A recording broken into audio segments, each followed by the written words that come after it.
Darating ang panahon na mawawala tayo sa mundong ito.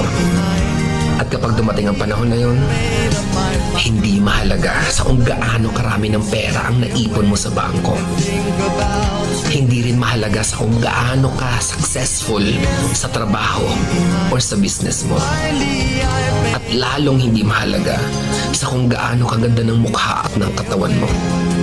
Dahil ang mahalaga pagdating ng panahon na yun ay ang sagot sa tanong na naging masaya ka ba?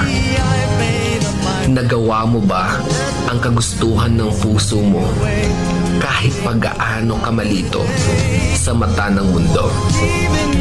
Dahil sa huli naman, ikaw naman magdadala ng mga memories na yon sa libingan mo.